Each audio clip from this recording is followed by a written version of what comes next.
다니엘 5장 13절에서 23절까지의 말씀. 우리 말씀 같이 봉독하기 전에 어제 우리 같이 기도했던 것처럼 이정희 집사님 지금 병원의 ICU 인텐시브 케어 유닛에서 지금 이제 병동으로 어제 옮기신 걸로 알고 있고요. 월요일 날 수술 받으시고 화요일 날 퇴원 예정으로 계십니다. 계속해서 기도해 주실 때 우리 마취도 잘 이길 수 있고 또 힘이 약하셔서 지금 쇼크가 오셨었는데 여러분들 계속해서 월요일 날 기도에 수술할 때 잘 마무리 잘 되고 잘 이겨내실 수 있도록 기도 부탁드립니다. 다니엘서 5장 13절에서 23절까지 우리 같이 합독하도록 하겠습니다. 시작. 이에 다니엘이 부름을 받아 왕의 앞에 나오매 왕이 다니엘에게 말하되 내가 나의 부왕이 유다에서 사로잡아온 유다 자손 중에 그 다니엘이냐. 내가 내게 대하여 들은즉 내 안에는 신들의 영이 있으므로 내가 명철과 총명과 비상한 지혜가 있다 하도다.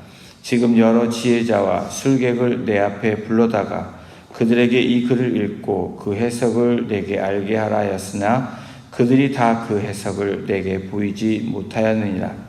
내가 내게 대하여 들은즉 너는 해석을 잘하고 의미를 푼다 하도다. 그런즉 이제 내가 이 글을 읽고 그 해석을 내게 알려주면 내게 자주색 옷을 입히고 금사슬을 내 목에 걸어주어 너를 나라의 셋째 통치자로 삼으리라 하니 다니엘이 왕에게 대답하여 이르되 왕의 예물은 왕이 친히 가지시며 왕의 상급은 다른 사람에게 주옵소서.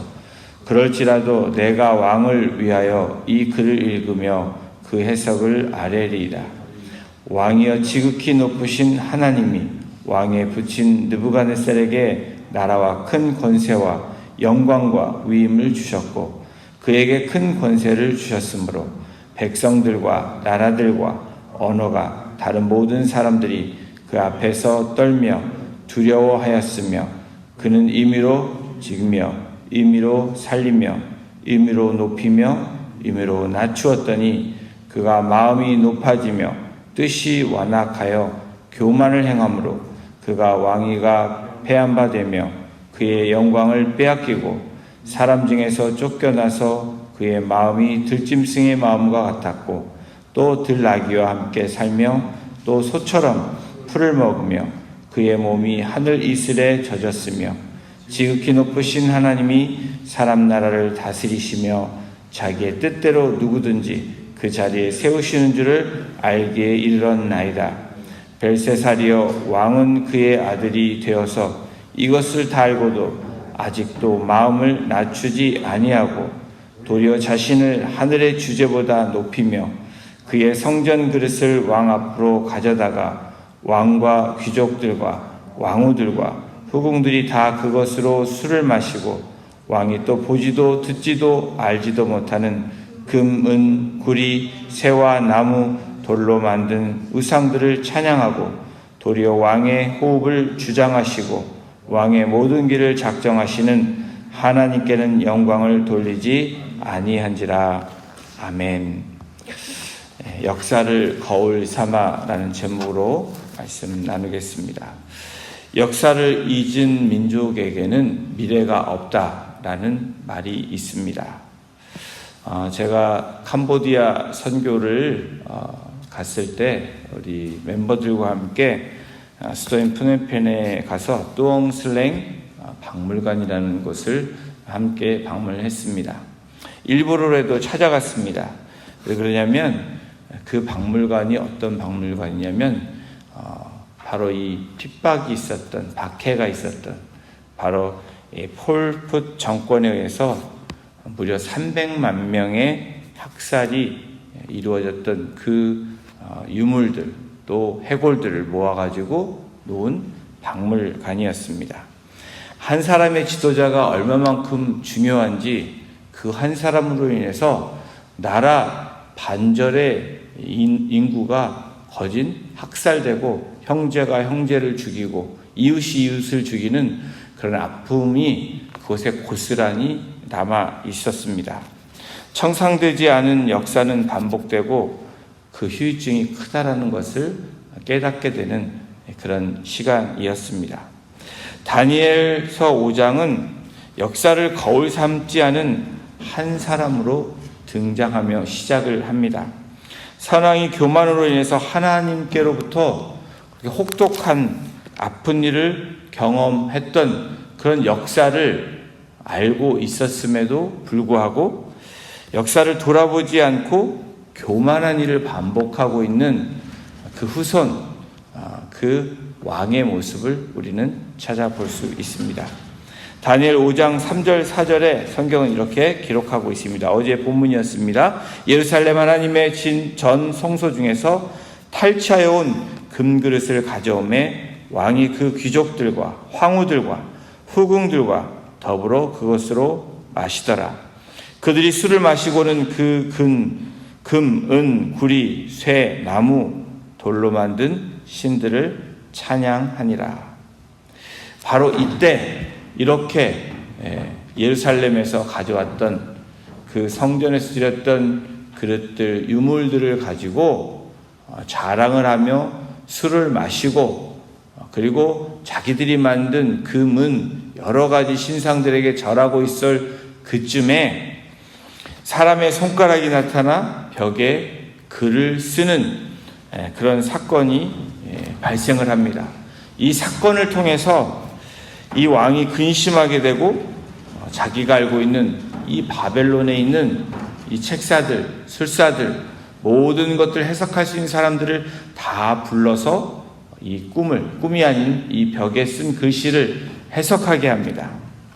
그러나 왕의 지혜자가 다 들어왔지만 능히 그 글자를 해석할 수 있는 사람이 한 사람도 없었습니다. 그러던 중에 왕비, 여기서 왕비면 왕의 왕비가 아닌 아마도 왕의 어머니인 태우 정도로 역사가들은 이야기합니다. 그 왕비가 이 왕에게 와서 선왕 때 아무도 왕의 꿈을 해석하지 못했을 때 한 사람, 바로 다니엘의 꿈을 해석했다는 것을 추천합니다. 다니엘은 바로 이 5장에 나올 때 느부갓네살 왕 때 중요한 역할을 합니다. 그리고 느부갓네살 왕을 위해서 바로 해석하는 자, 또 지혜자로 역할을 하지만 새로운 정권이 바뀌고 또 새로운 왕이 다스리는 이때쯤에 잊혀져가는 존재가 되었습니다. 그러나 이것을 계기로 벨사살 왕 앞에 다니엘이 나타납니다. 그것이 오늘 저희가 읽은 13절입니다. 이에 다니엘이 부름을 받아 왕의 앞에 나오매 왕이 다니엘에게 말하되 내가 나의 부왕이 유다에서 사로잡아온 유다 자손 중에 그 다니엘이냐. 다니엘이 느부갓네살 왕에게는 인정받고 느부갓네살 왕이 바로 다른 나라에서 잡혀온 사람들 차별하지 아니하고 정책을 펼쳐서 지혜 있는 사람들을 사용했던 것과는 다르게 벨사살 왕은 그렇지 않았다라는 것을 우리가 알 수 있습니다. 이 벨사살 왕의 표현 가운데 이것을 잘 묘사해 주는 부분이 여기에 있습니다. 유다에서 사로잡아온 유다 자손 중에 그 다니엘이냐. 다니엘을 누구로 표현하고 있냐면, 묘사하고 있냐면 그저 포로로 잡혀온 한 사람이라고 표현하고 있습니다.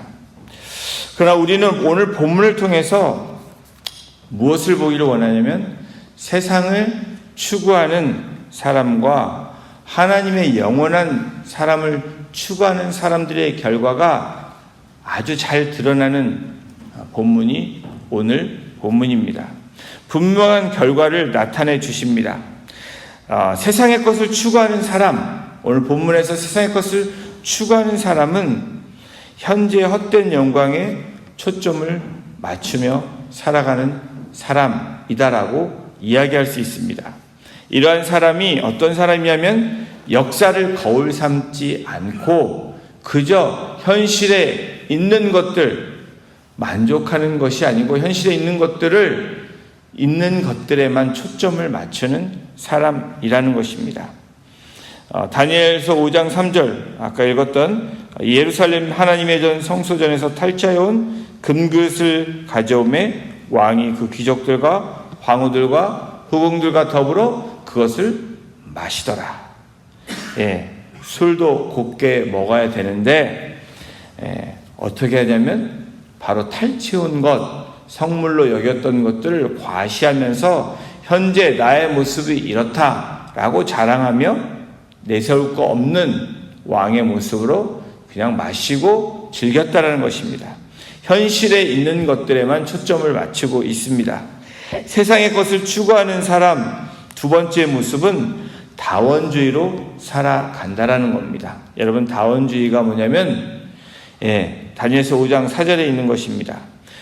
금과 은과 구리와 새와 나무 돌로 만든 신들을 찬양한 사람, 이 사람이 바로 이 시대의 다원주의라고 얘기할 수 있습니다. 다원주의의 특징은 이것도 저것도 좋다라는 것입니다. 여기에도 구원이 있고 저기에도 구원이 있고, 이 신도 믿을 수 있고 저 신도 믿을 수 있고, 모든 게 좋은 거다라고 이야기하는 사람들이 다원주의의 대표적인 사람들입니다. 나의 필요에 따라서 여기에 가서도 좋고 여기 신도 좋고, 나의 필요에 따라서 저기 가서도 좋다, 이 신께 절하고, 바로 이 느부갓네살도 그랬었고 바로 벨사살도 그랬다라는 것입니다. 옛날 말로 이런들 어떠하리 저런들 어떠하리, 만수상 드렁치기 얽혀진들 어떠하리, 누가 이렇게 이야기했죠. 그렇지만 이방원이 이렇게 얘기했을 때 충신인 바로 정몽주가 뭐라고 얘기했습니까? 이 몸이 죽고라고 이야기합니다. 오로지 한 곳을 바라보는 사람과 이것저것 합해서 나의 이익을 추구하는 사람의 모습이 잘 드러나고 있습니다. 세상의 것을 추구하는 사람, 세 번째는 두려움에 사로잡혀 살아간다라는 것입니다. 현재 초점을 맞추고 이것도 좋고 저것도 좋지만 결론적으로는 뭐냐면 마음에 늘 두려움과 불안함으로 살아가고 있다는 것입니다. 다니엘서 5장 6절에 이렇게 성경은 기록합니다. 이에 왕이 즐기던 얼굴빛이 변하고 그 생각이 번민하여 넓적다리 마디가 녹는 듯하고 그의 무릎이 서로 부딪힌지라. 여러분, 벽에 글씨 쓴 것 하나를 보고 그 뜻을 알지 못해서 이러한 왕의 근심이 생깁니다. 그 마음에 근심이 생기니까 얼굴빛이 변하고 번민하기 시작했다라고 이야기합니다. 그것뿐입니까? 넓적 마디가 녹는 듯 했다. 여러분, 어떤 모습입니까? 걷지도 못했다라는 겁니다. 그의 무릎이 서로 부딪혔다. 부들부들 떨었다라는 것입니다. 두려움에 완전히 사로잡혀 있는 사람의 모습을 아주 적나라하게 이 현실을 추구하고 여러 가지 신들을 섬겼지만 여전히 두려움 가운데 있었던 한 사람, 바로 벨사살 왕의 모습을 잘 이야기합니다. 현실에 부딪혔을 때, 현실을 추구했지만 현실에 문제가 생겼을 때, 인생의 위기가 왔을 때 두려움에 사로잡혔다라는 겁니다. 저와 여러분들도 두려움에 사로잡힐 수 있습니다. 그러나 우리는 그 두려움에서 벗어나올 수 있는 유일한 창구가 있습니다. 바라볼 수 있는 한 분이 계십니다. 그런데 세상에 초점을 맞추는 사람, 현실만을 추구하는 사람들은 그렇지 않다라는 겁니다. 근심에서 벗어나지 못하고 번민합니다. 그리고 그 올무에 사로잡혀버리게 됩니다. 벗어날 탈출구가 없어서 주저앉아 있습니다. 역사를 거울 삼을 수 있는 힘도 없습니다. 여러분, 반대로 하나님의 영원한 것들을 붙드는 사람이 한 사람 나옵니다. 그 사람은 다니엘입니다. 그 사람은 어떤 사람입니까? 미래에 소망을 두고 사는 사람입니다. 느부갓네살 왕으로부터 인정을 받았지만 벨사살 왕으로부터 배척당하고 어쩌면 사라져가는 존재조차도 없는 사람처럼 살아갔지만 하나님이 때가 되니까 다니엘을 부릅니다. 5장 17절에 미래의 소망을 두는 사람의 모습은 성경이 이렇게 기록합니다. 다니엘이 왕에게 대답하여 이르되 왕의 예물은 왕이 친히 가지시며 왕의 상급은 다른 사람에게 주옵소서. 그럴지라도 내가 왕을 위하여 이 글을 읽으며 그 해석을 아뢰리이다. 여러분, 미래 소망을 두는 사람은 어떤 사람입니까? 눈에 보이는 현실에 필요한 것들에 집착하는 사람이 아니라는 것을 말씀하고 있습니다. 다니엘은 물질을 준다 그래도, 부귀영화를 준다 그래도 무엇라고 얘기합니까? 왕이 준 그 예물은 왕이 당신이나 가지세요 라고 이야기합니다. 또 왕의 상급은 내가 아닌 다른 사람에게 주라고 이야기합니다. 이 다니엘은 무엇을 붙잡기를 원합니까? 미래에 이루어질, 그리고 미래의 주관자가 되시고 현재도 역사하시는 하나님의 말씀, 하나님이 일러준 그것들만 이야기하고 선포하겠다고 이야기하는 것입니다. 하나님의 영원한 것을 붙드는 사람 이 다니엘은 여러분 미래의 소망을 두었을 뿐 아니라 하나님 한 분만이 유일한 참 신이라고 고백하고 있습니다. 그렇게 살아가고 있습니다. 우리 5장 18절을 보십시오. 왕이여 지극히 높으신 하나님이 왕에 붙인 느부갓네살에게 나라와 큰 권세와 영광과 위협을 주셨고, 바로 하나님께서 당신의 붙인 당신의 선조인 그 왕에게 어떻게 하셨는지를 선포하고 있습니다. 그러면서 하나님이 어떤 분이시라고 이렇게 담대하게 이야기합니까? 지극히 높으신 하나님이라고 이야기합니다. 하나님의 영광을 나타내며 하나님이 유일한 당신의 나라와 당신의 이 선조인 열왕, 그렇게 많은 업적을 세운 그 왕을 세우고 그 왕을 패하고 그 왕을 다시 일으켜 세우신 바로 하나님이시라는 것을, 모든 신 중의 신이고 왕 중의 왕이라는 것을 선포하고 있는 것입니다. 하나님의 영원한 것들 붙들은 사람 다니엘은 그리고 담대히 믿음을 선포하며 나아간 믿음의 사람입니다. 다니엘서 5장 22절 23절을 보십니다. 벨사사리아 왕은 그의 아들이 되어서 이것을 다 알고도 아직도 마음을 낮추지 아니하고 도리어 자신을 하늘의 주제보다 높이며 그의 성전 그릇을 왕 앞으로 가져다가 왕과 귀족들과 왕후들과 후궁들이 다 그것으로 뿔을 마시고 왕이 또 보지도 듣지도 알지도 못하는 금은 구리 새와 나무 돌로 만든 신상들을 찬양하고 도리어 왕의 옵을 주장하시고 왕의 모든 길을 작정하시는 하나님께 영광을 돌리지 아니한지라. 교만한 벨사사는 영광과 찬양을 하나님이 아닌 헛된 것에 돌린 것에 대한 다니엘이 꾸짖고 있는 장면입니다. 하나님 주신 말씀을 믿음으로 담대히 선포하며 나아가고 있는 모습입니다. 오랜만에 왕 앞에 나온, 관계도 좋지 않는 그 왕 앞에 잘못하면 왕의 말 한마디면 죽을 수밖에 없는 그러한 입장에, 그러한 환경에, 그러한 자기의 위치에 있는 다니엘이지만 어떻게 이야기합니까? 담대히 믿음으로 선포하며 나아갔다라는 것입니다. 우상 숭배를 통해서 죄와 탐욕으로 가득 차 있는 그 사람을 보며 선포하고 있습니다. 이렇게 타락한 벨사사를 향하여 진리를 선포하고 있습니다. 무엇을 바라보고 나아가야 하는지 아주 정확히 이야기하고 있습니다. 요즘 말로 이야기하면 복음을 가진, 복음으로 선포하고 복음만을 이야기한 믿음의 사람 다니엘을 우리가 볼 수 있습니다. 벨사사리오라고 이야기하면서 왕의 모든 길을 작정하시는 하나님께 영광을 돌리십시오라고 이야기하는 것입니다. 이 말씀은 우리에게 주시는 말씀이기도 합니다. 모든 길을 작정하시는 하나님께 영광을 돌리는 너희들이 되어라 라고 하나님이 왕같은 제사장으로 삼으신 이 땅 가운데 우리들에게, 오늘 살고 있는 우리들에게 말씀하고 계십니다.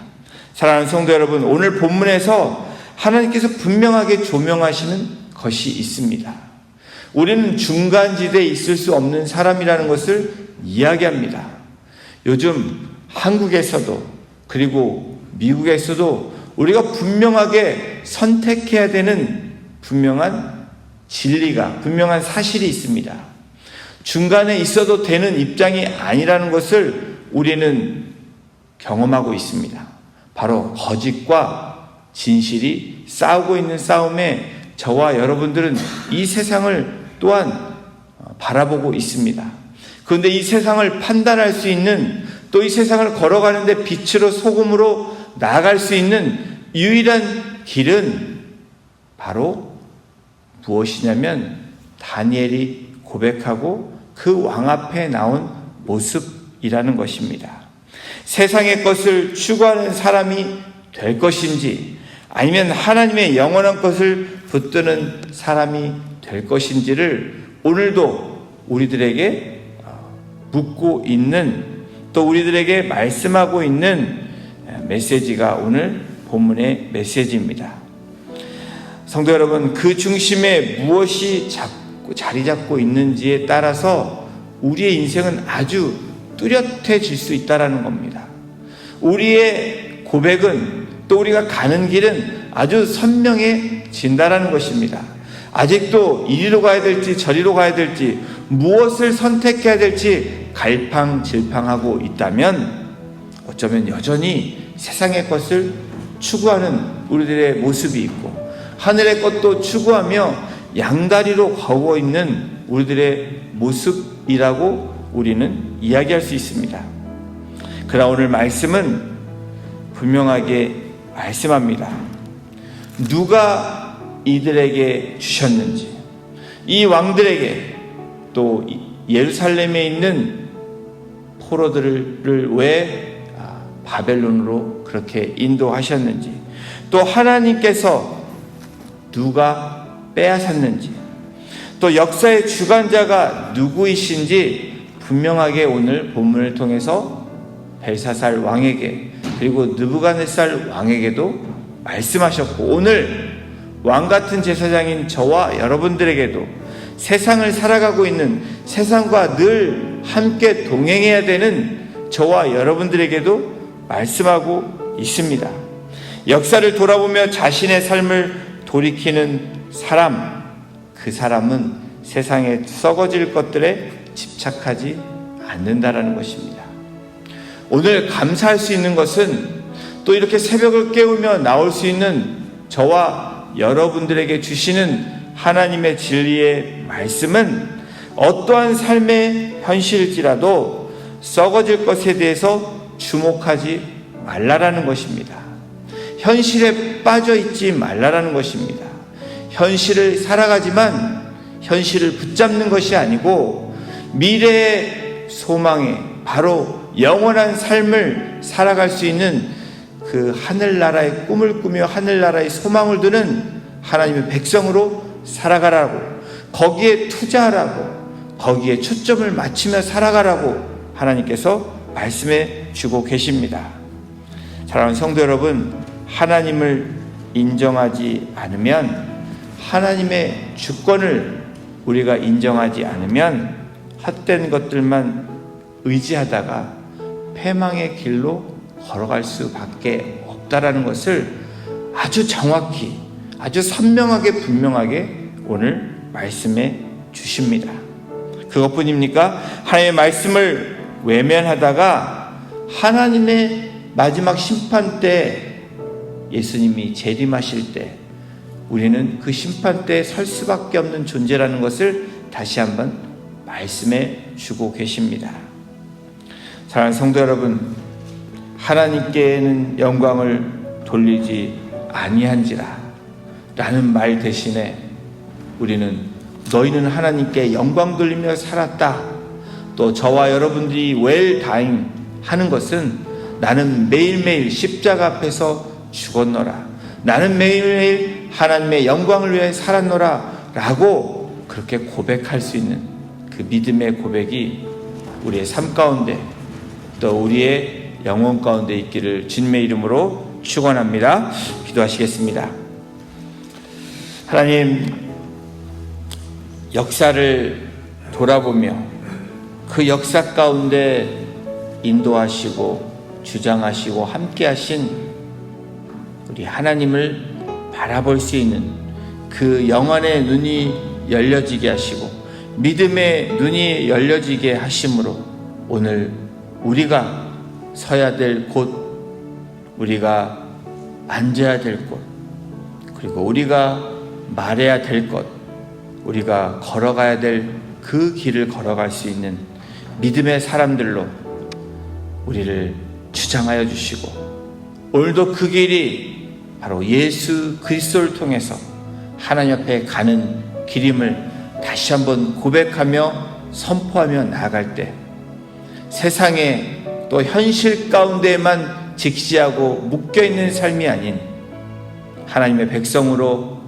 천국을 소망하며 천국의 백성으로 오늘도 선포하며 복음을 들고 산을 넘는 자들의 발걸음이 될 수 있도록 주님 우리를 주장하여 주시고 오늘도 우리의 작은 고백을 통해서 하나님의 영광을 나타내는 귀하고 복된 인생들 되게 주님 우리 한 사람 한 사람을 주장하여 주시고 우리의 가정과 우리의 공동체를 또 이 나라를 우리 조국 대한민국을 주장하여 주시고 인도하여 주시옵소서. 모든 영광 주님 앞에 올려드리며 우리를 구원하여 주신 예수 그리스도의 이름으로 감사하며 기도드렸습니다.